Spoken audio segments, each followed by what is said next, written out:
I wanted to talk a little bit more about Jean being a friend. I thought that was really cute. That's Prescott Sullivan, Pat Sullivan, Mark Sullivan, and Jean Sullivan. I wanted to talk about a letter we just found. And this is a guy from the Navy named Howie. And this is Howie eating a crab dinner with his senator. And there's Jean. And there's Howie, and there's the senator. And on the back of this card, Howie writes and says how the senator or the mayor just kept running in the bathroom and spitting out the crab because he didn't like crab, and he had to break that news to Jean because he thought it was really funny. So here's a couple more Navy pictures here. And this is another one where they're loading up a bomb. That's on a jet. Anyway, more about Howie. He sent a letter to Jean. And he's calling it better late than never. And when Jean was on the deck, Howie had his last day on that deck. He would have had his last day forever on the earth if it weren't for Jean kicking him really hard because he was going to get swallowed up by a jet propeller. So Howie wrote him a letter, and he said, I've never really taken the time to sit down and thank you for saving my life that day.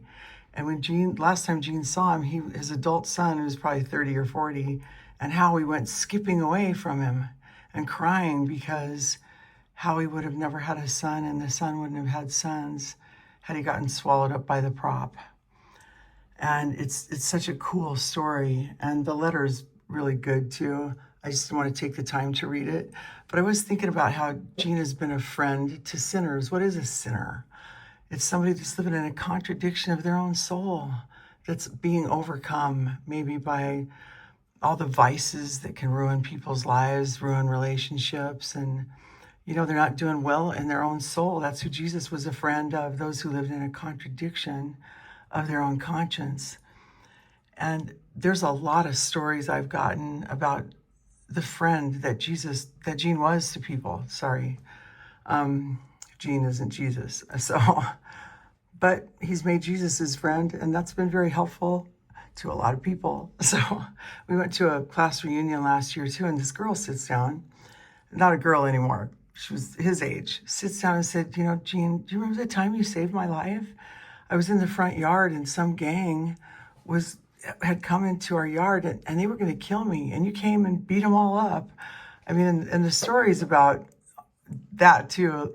Even this one guy said, when we got in the ocean, all 5 of us were trying to drown you, and every time we got in the ocean with you in Florida, we had to try it all over again, only we never won. And there's all kinds of little short stories that people have been telling Jean that, my gosh, are so mind-blowing about just being a friend and the impact that had on their life. And when I met Jean in 1986, he had opened this meeting center, and there's this really, really crazy kid that had been rich. His mom was rich, and she just gave him shock therapy, and he was nutty. He was messed up. He was institutionalized by a rich mom who gave him shock therapy in some place, and he never recovered from it. So what I noticed with Jean making this guy his friend is there's not one pastor I knew that would have made that guy his friend, and I wasn't too keen on making him my friend either. But that's who Jean was. Even in school as a kid, he was a friend to who everybody else considered the lowlifes. He's always been a friend to the weak. And because his mom taught him to be a protector of her and a protector of the airport and a protector of all the people in the airport, being a bodyguard is what Evel Knievel saw in him. And, there's a great story to tell about that, but I don't know if there's other story. I've just been getting one note on these different websites after the other about Jean's friendship. And it's been so moving to read. It's been moving to him to hear. I don't know if he's in the condition to hear too much anymore or speak anymore, but I got a great revelation about that too, because there's a scripture that says, I think I want to end it with this, though. I want to go back to the friendship thing, because there is a scripture in the Bible where this St. Paul, who was a disciple of Jesus, who persecuted Christians, and then he went blind and deaf and dumb, fell off a donkey, and all of a sudden he could see what he'd done. So Paul says this interesting thing in the Bible. He says, I've opened wide my heart to you, O you Corinthians, but you haven't opened your heart wide to me back. And that's kind of the story of Gene's life. He's given a lot of people himself, the real him. He's given people his conscience battles. And that's what blew my mind when I met him. A man that was being open with the issues of life in his heart, that was giving that contradiction of soul away to other people so they could understand the war in themselves. And that's why he's been a friend to so many people, because he's not only been open and honest about the battle of life in his own soul, he's done everything he could to help people get delivered from their destructions too. And a lot of people haven't been happy that. I shouldn't say a lot, but he's known quite a few people on the trail of life, and people that don't want to touch that battle in their soul. It hasn't gone too well with those kind of men. And, so he's not doing good today. He hasn't been doing too good for a couple of days. About 3 nights ago, I had a marvelous time with him because he woke up in the middle of the night and he just wanted to watch Ernie Goes to Jail. Ernest Goes to Jail. And we were just laughing it up, it was quite enjoyable. And I'm talking 5 hours in the middle of the night. So, but I think, the handwriting is on the wall. And so I was actually looking out my window here, looking up to heaven.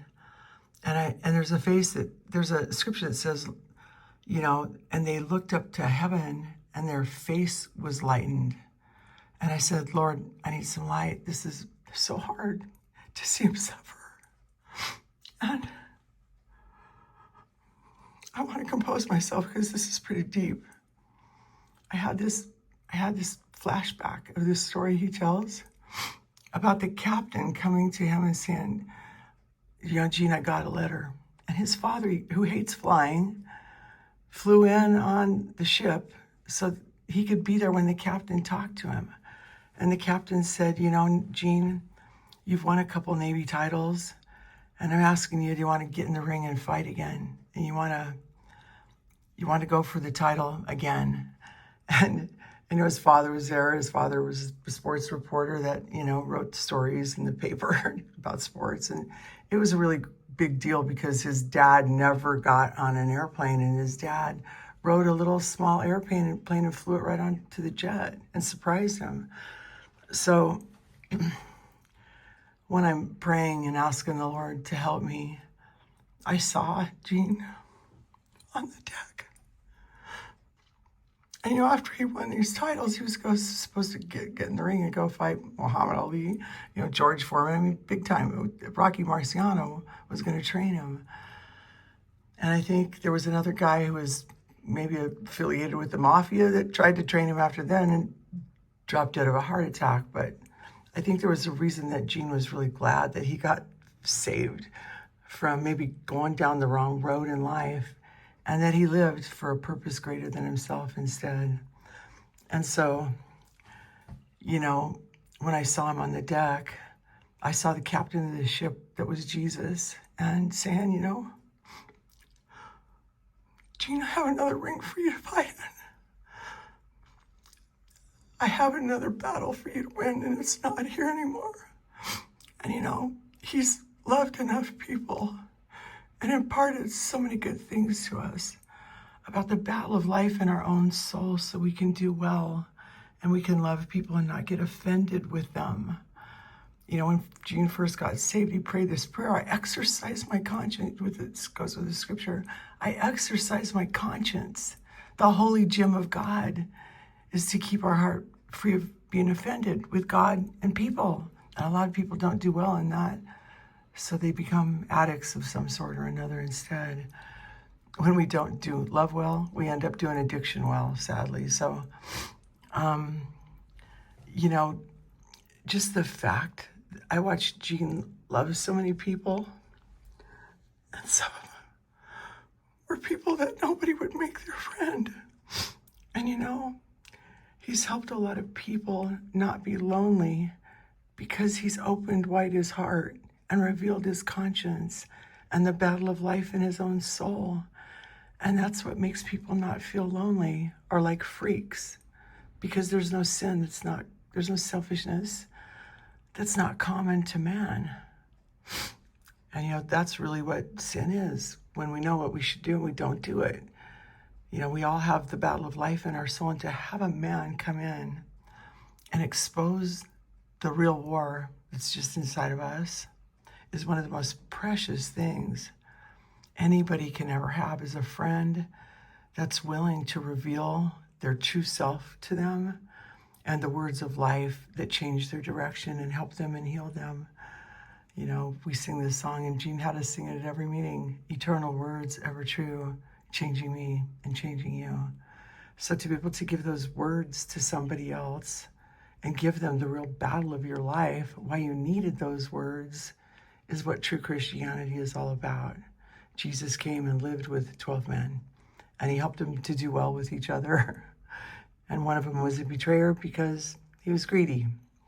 And that's what happens when people don't do well in their own battle of their own soul. They actually become greedy, and things don't go well when people are greedy.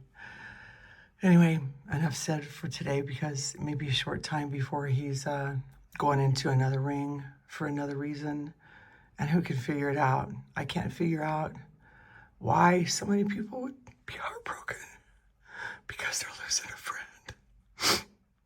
A friend who's been willing to be open with his conscience war. And there's no greater friend you can have. Amen.